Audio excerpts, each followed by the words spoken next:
Gonna have a giggle. Let's begin the video with some giggles. No, the little one. No, the little one. Are you gonna start the video with some giggles? No. Hi guys, happy Monday. Welcome back to another video. I've got the boys here next to me, so sorry if there's a bit of a noise in the background. I'm hoping they're gonna fall asleep. Henry's slipping. They're in their little cushion here. Uh-oh. You coughing? You okay? We've had a very busy morning. I've had a... No, don't hit me. Come on, what's this? No, you don't want it? Come on. As I was saying, I had a physical therapy session because I've been having a bit of back issues and I had to take them with me because Alex was very busy this morning with calls. So I was so nervous because we had to leave at 8 AM. We weren't going to be back till about 11. They would be due to eat straight away when we got home, but also they'd only been up like an hour this morning. I thought there's no way they're going to be quiet and sleeping the whole rest of the morning, but by chance, by luck, they did, and it was fine.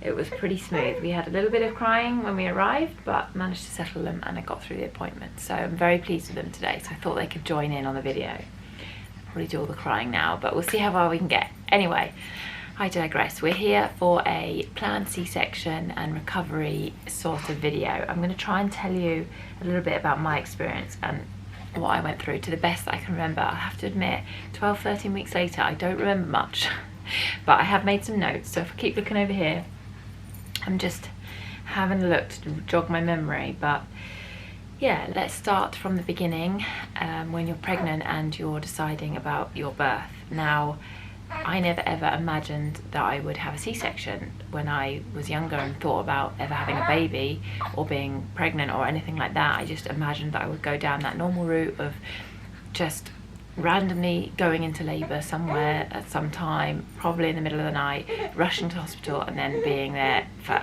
so many hours, going through a load of pain and then delivering the baby like that. But these things never go as planned, do they? And I never ever dreamt that I'd be having a baby in the middle of a pandemic, that I'd be having twins. It's funny, is it? And that I would have them during lockdown when I couldn't have any family come and visit me. So yeah, that was a big shock. And ultimately that did affect my decision and was part of the reason why I decided to go in for a planned C-section. That wasn't the only reason, there was a lot of reasons. Another big one was that myself and my husband, seeing as our family aren't here, we don't have much support here, so we decided that if anything could be slightly more planned and scheduled, that would help us greatly. We've got a young puppy who needed to go into kennels. Booking him in was helpful, and also just having the house prepared and tidy and clean to the amount that it could be before bringing them home also helped. So yeah, but primarily my choice was based around safety over anything else. Over my preference, I wanted the safest possible route, and for twins I was advised that C-section was possibly the safest route. And also in terms of recovery, I wanted to have the quickest recovery, and I know that probably isn't a C-section, but I also thought if I'm in hours of labour and then have an emergency C-section, I was sure my recovery would be worse that way. So there was also that. But finally, the other reason was I wanted to have my doctor.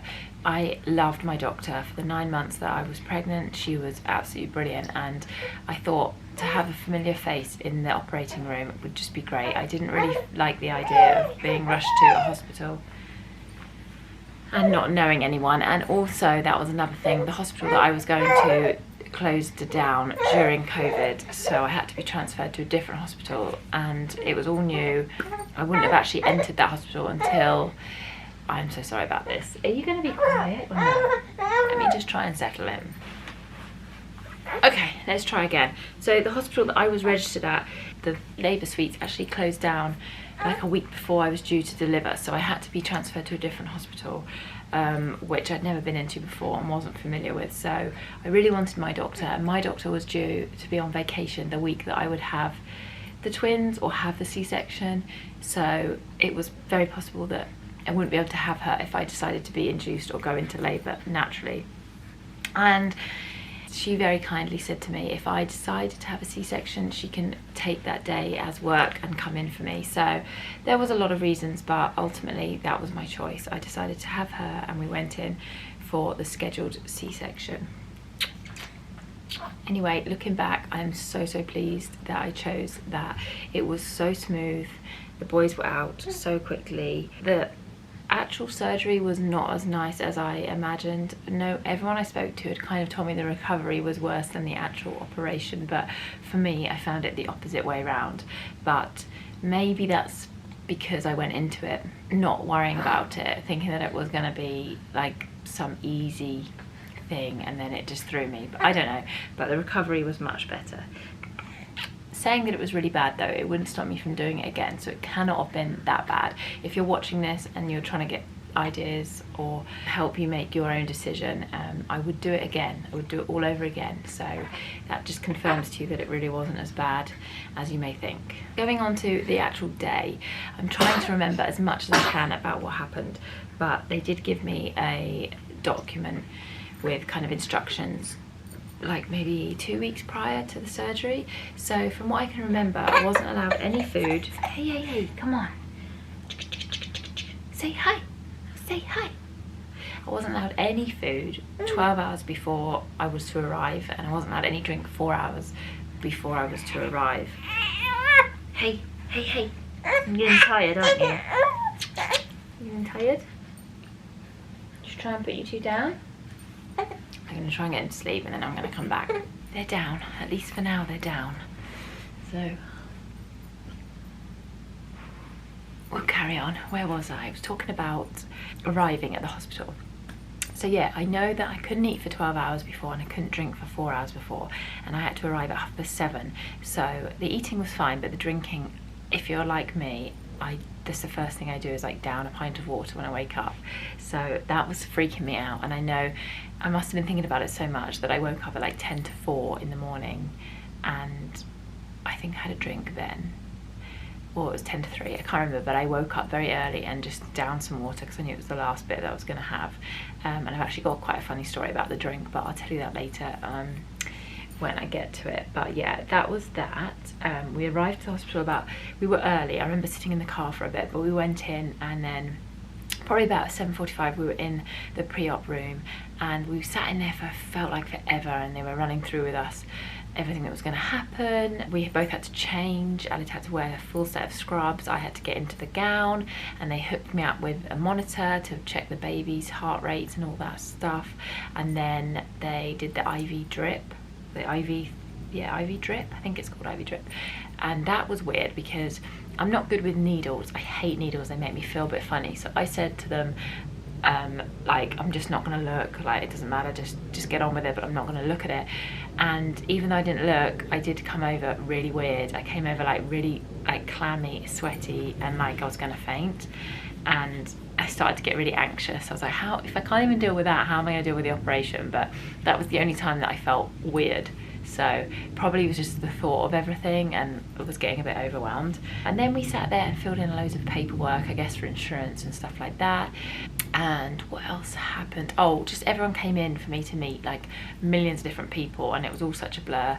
But the anesthesiologist, I can never say that word, they came in. There was 2 of them, 2 men. They were really friendly, just to run through everything that they were going to do. My doctor came in and kind of put me at ease, and all the nurses. I know I had like a trainee nurse, and that was kind of bugging me a little bit because everything was taking like so long because she was her first time doing it. I was like, typical, why is this happening to me? But then again, everyone has to have their first time, and that was that, and she was lovely. So it was just the added, like, for me, I don't know if I really needed to be told everything that was going to happen as it was happening. I would have rather they just do it without telling me, but I know it's probably like protocol and everything else. But yeah, I was like, do you have to tell me that this is going to happen and this is going to happen? I'd rather just be shocked or surprised. So that was kind of dragged out with this nurse because they had to tell her as well. Yeah, she did end up being really funny. She whispered in my ear and was just like, this is really tough, I know, because there was just millions of people after the surgery coming in, and like, we just wanted to ring our family, tell them the news, tell them that it was 2 boys, and we just didn't get a moment. It was just like people coming in and out of the room, and I guess if it was normal circumstances and you had family and friends visiting, it probably feels totally different. But that I struggled with. I really didn't like not having a bit of time to ourselves initially after, but obviously it's been surgery, you can't just be left in a room while you call friends and family and things. But going back to being in the pre-op room, so yeah, we just had people coming in. I think we were in there till probably about 9 o'clock. The surgery was scheduled for 9:30, so it was probably about 9, and then they started like wheeling me down there. They also put on like non-slip socks and these, I thought I'd be wearing compression socks, but I wasn't. They were like blow up socks, I guess. They were plugged in to the mains, and they would just like contract with air. I actually kept those on for like till I could walk, I think. So I was up moving again, so they stayed on, and they were quite annoying because they would just have the mind of their own and be like pumping your leg in the middle of the night. So that was bizarre, but I guess very good invention, better than compression socks. Huh? What's come?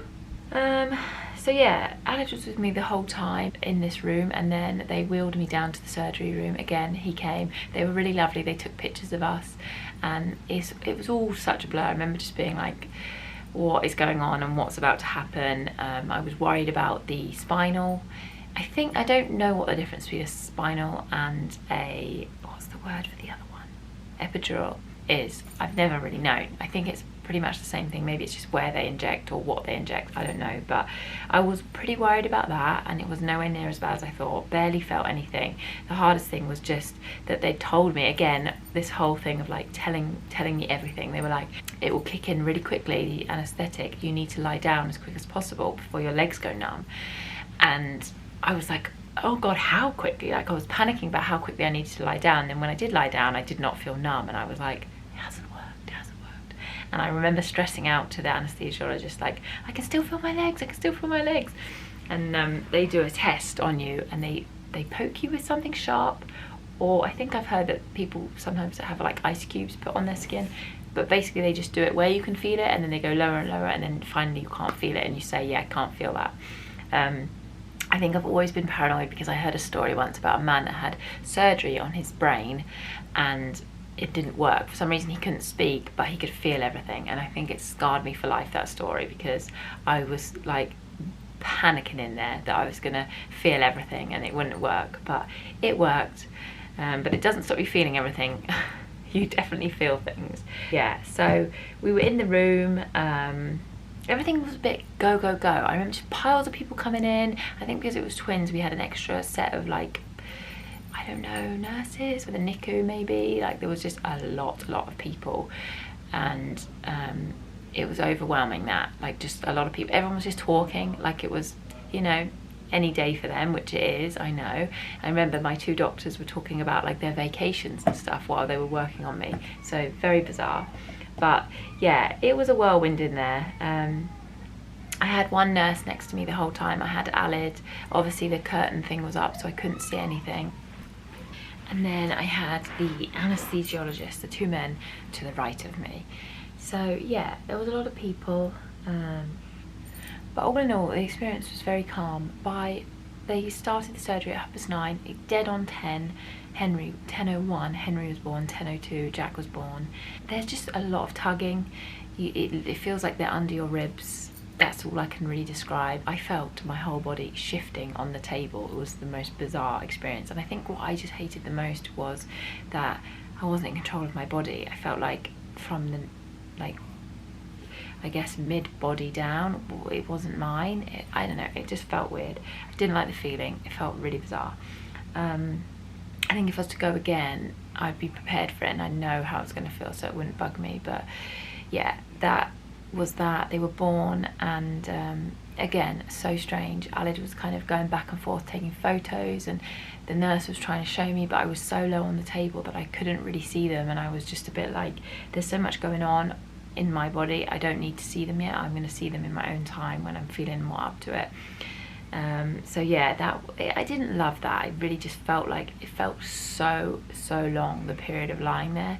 I didn't get into the post-op room until about 11, I think, so it felt like a long time. Okay, so after they'd finished the surgery and I was all sewn back up and everything, I was really excited to have a drink because I've been thinking about it since we entered the hospital, and I was so thirsty. And it was funny because no one really told me about the sickness that you can have with anaesthesia.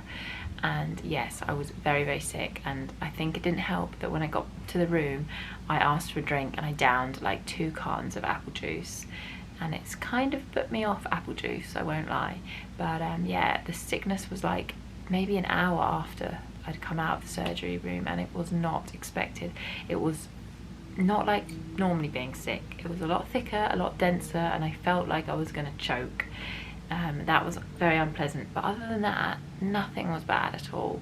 I really stuck to taking my painkillers. Every 3 hours I think you can take something, and I made sure that every time they offered or suggested the next time that I could take something, I took it. I didn't want to feel any pain, and I didn't want to let my head think that I wasn't in pain to not take the painkillers, if that makes sense. So I just kept taking the max dosage until I left the hospital, and then I was free to kind of take them myself, and I lowered them as I felt comfortable to lower them. Yeah, a lot of people said that they got itching from the anaesthesia. I didn't get anything like that, and uncontrollable shaking is sometimes common. I didn't get any of that. So other than being sick, it was totally fine. I lay in the bed from the whole of Thursday. I don't think I actually got up to walk until about 1 p.m. the following day, so it would have been like a good, was it 1 p.m. or was it 1 a.m? No, it must have been 1 p.m. So it was a good like 15, 16 hours after having the surgery that I actually walked. But I remember a lot of people saying get up and walk as soon as you can because it's really important, but I didn't push myself. I just did it when I felt that I was ready. And yeah, it was painful, I won't lie, and I walked to the bathroom and back, and I don't think I actually went to the bathroom that first time. I think I just walked, but going to the toilet was really tough. The whole bending and sitting, and especially when you're bleeding that much, it was tough. But each day you do a little bit more. I was admitted into hospital on Thursday for the operation, and we left on Sunday. They were pushing for us to leave on Saturday, but because we had a lot to do ourselves getting home, I didn't want to. I didn't feel up to it. Had we have had family and a support here, I probably would have gone home on that Saturday. I would have been fine. I just knew that we had to pick up our golden retriever Hendrix, and he would be nuts, and there was just quite a lot to do ourselves when we got home, and the thought of walking around for those hours, I wasn't prepared to do it until Sunday. But by Sunday I was fully ready to leave. It felt like we were in the hospital forever, for absolute ever. And what else can I tell you about that? I don't think I can really tell you much more about the actual operation and being in the hospital. It was, you know, you just lie in bed for the next few days when you're recovering, and nurses come in and do God knows what to you, checking everything and anything, and a lot of nurses come in and see the babies and check them. Alid was just there struggling, trying to swaddle them for like 3 days on end. He felt like all he did was diaper change and swaddle them, which is what I felt like when I got home. But yeah, I just lay there and fed them and had all that going on. So learning to feed them both was enough of a challenge for me. And I think the rest of the time I just lay there and stared at the wall because I didn't watch any TV, I didn't read, maybe I went on the phone to speak to people a few times a day, but yeah, I just lay there, probably drugged up to the max without knowing. I didn't feel like I was ever like loopy or anything, but it does feel like I just lay there doing nothing for a few days. So yeah, going on to recovery, the best bit. The recovery was absolutely so much better than I expected. Really didn't suffer that much at all. The first week, I would say, was painful, just walking around and doing things. And one of the hardest things was trying not to laugh. The babies would be cracking us up that first week, and everything was new.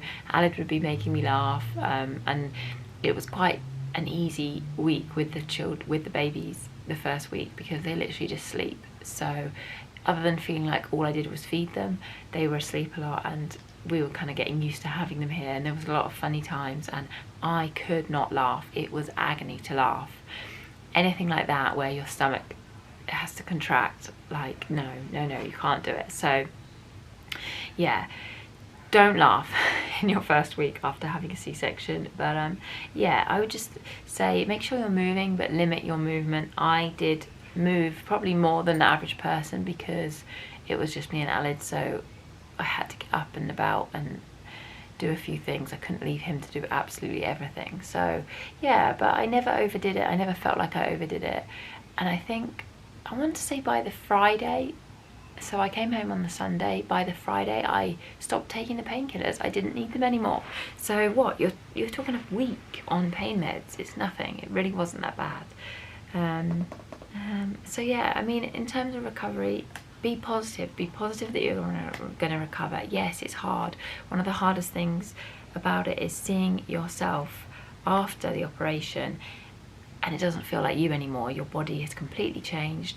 Even from being pregnant, within like that day, you just feel like a whole different person. It's hard, it's tough, and I don't think you ever feel like your old self again. You're not your old self, you're a mum. So it's going to be totally different, and I'm still recovering.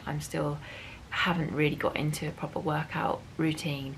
If you know and you've watched my other videos, I've had a really bad back for the last couple of weeks and I haven't been able to do any exercise, so you just got to take it as it comes. But I would suggest to be as active as you can, not too early, just when you feel comfortable, when you feel ready to walk. I went up and down the stairs from the day that I was home. I was lifting the babies, feeding the babies, all that stuff. So I really didn't feel limited at all. I'd say the hardest thing was like getting in and out of the car, and probably the stairs and the bed, getting in and out of the bed, things like that were tricky with that first week. So yeah, just be kind to yourself, drink loads of water. Water is my biggest tip. Water helps with everything. In terms of going to the toilet, that is another thing that actually that's going back to the hospital side of things. They do offer you a laxative. Now, I took a laxative because you can get gas pain elsewhere in your body, and I had it, I remember, like in one of my shoulders, right in here. I was like, what is that pain? For like 3 days maybe, and they were like, it's air that's got trapped in your body. And I was like, oh my god, never thought of that. So they gave me laxatives. I think I even brought them home, but I was a bit bad with taking them when I got home. But yeah, I definitely took those, stool softeners and laxatives for a while.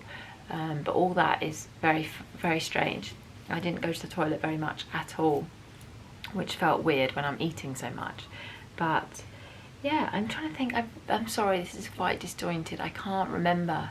I really can't remember much, and I haven't made much other notes. But please feel free to ask me any questions. If you're watching this and you're going into a scheduled C-section, good luck. If you want to know anything, please ask. I'm better if you ask me a question because I'll know the answer, whereas trying to remember what to tell you, I can't.